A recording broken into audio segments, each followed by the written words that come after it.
It began on a cold Friday evening, the kind that makes the whole city feel like it's holding its breath. Adam was late coming home from his shift at the docks. He usually walked the same route, past the dim bakery, across the old bridge and through the alley that everyone warned him about. But that night, something felt different, heavy, electric in the air. As he passed the alley, a faint metallic sound made him stop. It wasn't the usual clatter of trash or stray cats fighting. No, it was rhythmic, intentional. Adam's instincts told him to keep moving, but curiosity tugged harder. He stepped closer, and that was when he saw a tan old man kneeling beside a glowing metal box, spearing like he was praying to it. The man jolted when he noticed Adam. His eyes were wild, terrified, and ancient at the same time. "Go home," he whispered urgently, "before it wakes." Adam didn't understand. Before he could ask anything, the box flashed, a pulse of light spreading across the alley floor. The old man grabbed Adam's hand. "You saw it now. You can't walk away. Not tonight." Seconds later, the box opened with a soft hiss. Inside wasn't money, drugs, or anything normal. It was a notebook, old, leather-bound, and warm, almost like a heartbeat was inside it. The old man pushed it into Adam's chest. "Take it. They're coming." And just like that, he disappeared into the darkness, as if he had never existed. Adam stood alone, holding the strange notebook, heart pounding. He didn't know it yet. But this moment was about to rip his entire life apart, and no one would believe what he was about to discover. Adam rushed home with the notebook hidden under his jacket. Rain began to fall, each drop echoing his racing thoughts. Who was that man? What was this it he warned him about? Why did the notebook feel alive? Inside his small apartment, Adam placed it on the table. The cover looked hand-stitched, the kind of craftsmanship that didn't exist anymore. His fingers trembled as he opened it. The first page wasn't paper. It was a thin sheet of metallic fibers, woven like a circuit. Strange symbols pulsed faintly, rearranging themselves as if reacting to his touch. Then, suddenly words formed clear, sharp, and horrifying. Adam Morris. Time of expiration. 11 days. He froze. "What is this? Some kind of sick joke," he whispered. But the notebook wasn't done. It flipped pages on its own, revealing entries, detailed reports, dates, events that hadn't happened yet. A car crash on Elm Street scheduled for tomorrow morning. A blackout affecting 3 neighborhoods on Sunday. A fire in the harbor warehouse next Tuesday. Adam felt cold sweat drip down his spine, grabbed his phone and checked the old man's words again in his memory. "They're coming." But who? He barely slept that night. The notebook sat on the table like a silent threat. Each time he closed his eyes, he saw those words again. 11 days. He needed answers. He needed proof. He needed someone to believe him. Tomorrow, he'd try. But tomorrow would be the day everything started falling apart. Adam woke before dawn, his mind foggy but determined. He needed to confirm at least one prediction, just one, to prove he wasn't losing his mind. The notebook had said the crash would happen at 8:14 a.m. on Elm Street, near the bus stop. At 7:50, he was already there, leaning against a lamppost and pretending to scroll his phone. The morning air buzzed with the usual noise traffic hum, distant sirens, strangers rushing to work. Nothing unusual, nothing threatening. Then, at exactly 8:14, a screech tore through the street. A van ran a red light, smashing into a small sedan. Glass exploded. People screamed.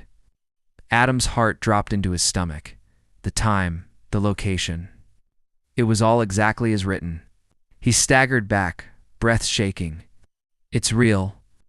Someone filmed the crash. Others called for help. Adam just stood frozen, staring at the spinning wheels of the wrecked car. He tried the police station next, explained everything about the notebook, about the predictions. The officers exchanged glances that said everything. "Sir, you need rest," one of them murmured. Another whispered, "He's unstable." They released him after an hour, advising him to talk to someone. He left angrier, more lost than before. If the police didn't believe him, maybe his sister Eva would. Eva worked at a hospital and was normally the rational one. But when he told her, she crossed her arms. "Adam, please stop. You get anxious, you overthink, you latch on to weird things. It's probably a prank book or some AR tech." How do you explain the crash then? He demanded. Coincidence? She said softly. His frustration boiled. Eva, the notebook says I have 11 days to live. Her expression changed. Fear, then worry. Adam, please don't say things like that. He pulled the notebook out to show her, but the page was blank. What? Adam whispered, flipping to the earlier entries. All blank. Every prediction gone. Eva gently touched his shoulder. Come home with me tonight? You're exhausted. Maybe even. Don't, he snapped, pulling back. I know what I saw. He stormed out, notebook tight in his hand. Eva watched him leave, her eyes full of pity, the worst possible reaction. By nightfall, Adam sat alone on his apartment floor, notebook open, waiting for anything to happen. Then, at 11:51 p.m., new words bled through the page. Event confirmed. Next entry incoming. The notebook began writing on its own. And Adam realized something terrifying. The future wasn't finished. It was updating. The words that appeared next were nothing like the simple predictions from before. These entries were longer, colder, written like reports from someone or something observing Adam from the outside. Subject, Adam Morris. Status, aware. Required intervention. Accelerate timeline. Adam's pulse thudded in his ears. Accelerate. He leaned in closer as the notebook continued to write. New expiration. 7 days. A sharp knock jolted him upright. Midnight. No one visited at this hour. He quietly slid the notebook under the sofa and approached the door. A silhouette stood behind the frosted glass, a man in a suit, tall, motionless. Adam Morris, voice asked. Adam didn't answer. Instead, he backed away slowly. The knocking stopped. Then the handle rattled violently. They're coming. He ran to the fire escape and climbed down barefoot into the alley. His lungs burned. He didn't care which direction he took. He just had to disappear for now. He ducked into a 24-hour diner, slipping into a booth near the back. The waitress Marla placed a coffee in front of him without asking.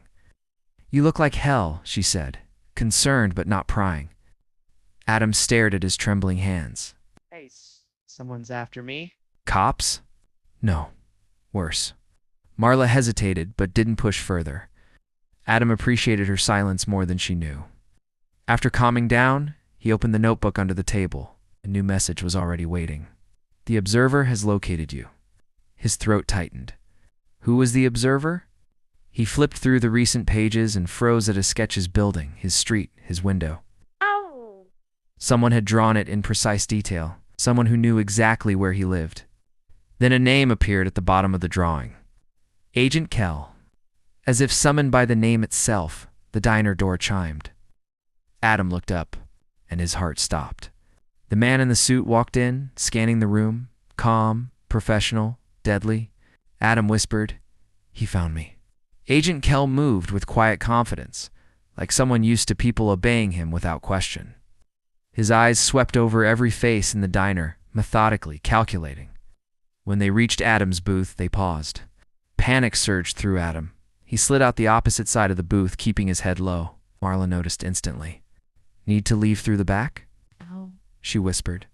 Adam nodded desperately. Marla didn't ask why. She simply pointed toward the kitchen. Adam slipped behind the counter as Kell began walking toward his booth. The sound of Kell's shoes on the diner floor felt like countdown ticks. Adam pushed through the kitchen door. The cook yelled something, but Adam ignored it, sprinting to the back exit. The alley was cold, wet, and empty, perfect for disappearing. He took off running. Behind him, the door burst open. Kell's voice echoed sharply. Stop. You don't understand what you're carrying. Adam didn't stop. Cut through narrow streets, his breath ragged, feet splashing through puddles. Every few seconds he checked behind him. Kell was relentless. Always 20 steps behind, never tiring. When Adam ducked into an abandoned laundromat, he finally had a moment to breathe. Inside, he crouched behind a row of dusty machines and pulled the notebook from his jacket. It was glowing faintly. He is not your enemy. Adam stared at the words. What then, who was?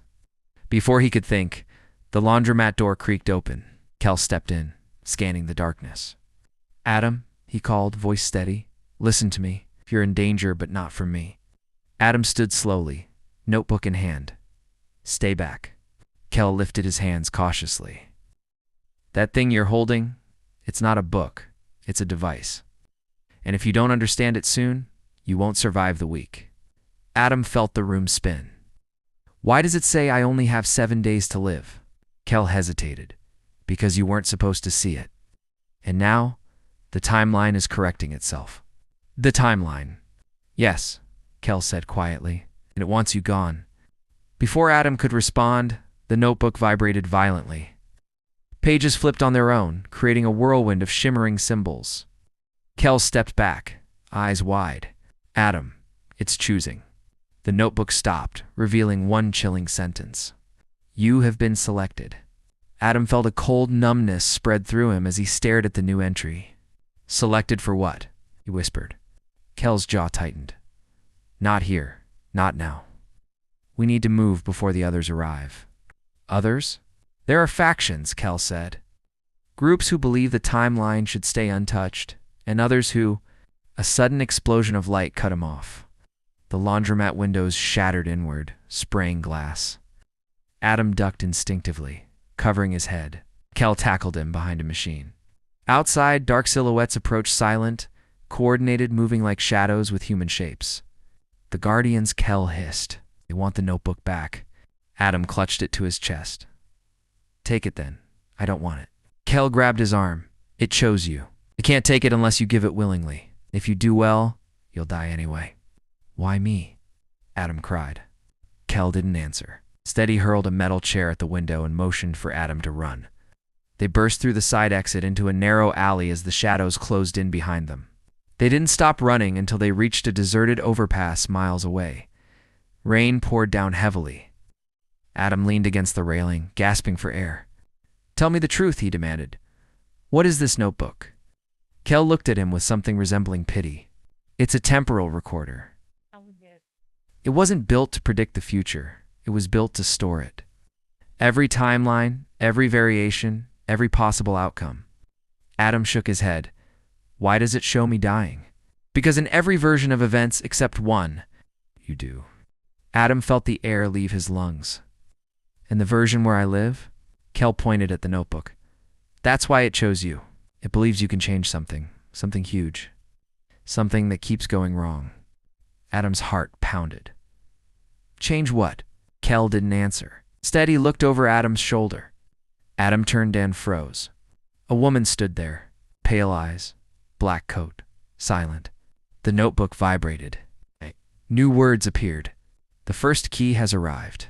The woman stepped forward, unfazed by the rain soaking her hair and clothes. Kel tensed. Don't move. She's not one of us.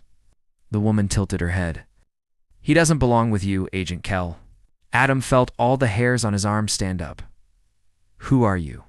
She smiled faintly. Someone who's been waiting for you for a very long time. Kel blocked her path. Stay back. But she raised her hand, and Kel was thrown backward as if struck by a wave of invisible force. He hit the ground hard, gasping. Adam stumbled back, clutching the notebook. Don't be afraid, the woman said gently. I'm here to give you answers, not to hurt you. The notebook glowed brighter and flipped pages rapidly, stopping on a symbol that matched the pendant around her neck. The first key, Adam murmured. She nodded. The notebook opens only for the chosen, and there are 3 keys needed to unlock its full memory. What happens when it's unlocked? Adam asked. She stepped closer. You will see the truth. The real reason the timeline keeps collapsing is the reason you die in every version. Sweat dripped down Adam's forehead despite the cold rain. Why me? I'm no one. She gently touched his hand, guiding it to the notebook. You're not no one. You're the anchor. The what? But before she could explain, Kel lunged back into the fight. He tackled the woman, shouting, Run, Adam. Adam backed away, torn between the 2 strangers. The woman's eyes flashed with something ancient and dangerous. Kel grabbed Adam's arm. She's not helping you. Her faction believes the timeline should burn. The woman rose slowly, rain steaming off her body. And his faction, she said coldly, believes in forcing reality to fit their idea of order. They both turned toward Adam. "You must choose," she said. "Choose me," Kel said at the same time. The notebook trembled violently. New text appeared. "The choice determines the survival of all timelines." Adam swallowed hard, and he made a decision. "I choose neither," Adam said. Both Kel and the woman froze. Adam held the notebook tightly. "This thing chose me. Not your factions, not your war. If I'm really the key to the timeline, then I decide my own path." The notebook glowed brighter than ever before. Pages began flipping at impossible speed, symbols pouring across them like rivers of light. Adam felt something pulling at his mind, like the world was expanding inside his skull. Kel stepped forward. "Adam, stop. You're opening it without the keys." The woman shouted, "You'll overload it." But Adam didn't stop. He felt deep in his bones that this was what he was meant to do. The final page opened. A blinding white light burst outward, engulfing the overpass. Kel shielded his face. The woman staggered back. And Adam saw it. A vision. Thousands of versions of himself.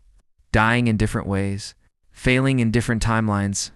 But in every version, one detail was identical. A massive, swirling tear in reality. Growing. Consuming. Collapsing everything.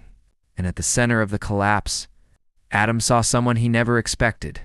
His sister, Eva. He snapped back to reality, collapsing to his knees. Kel rushed toward him, grabbing his shoulders. "What did you see?" Adam's voice trembled. "My sister. She's the reason." It's the point where everything breaks. Kel's eyes widened. Then that means. The woman finished the sentence. "The only way to save the timeline is to change her fate." Adam clutched the notebook as it wrote its final message. "The truth is known. The clock resets. You have one chance to save her." Adam looked up, lightning splitting the sky behind him. For the first time since this nightmare began, he wasn't afraid. The secret had changed his life forever. But now he finally knew what he was fighting for. If you were in Adam's place, would you open the notebook or walk away? Tell me in the comments. I'm reading every reply.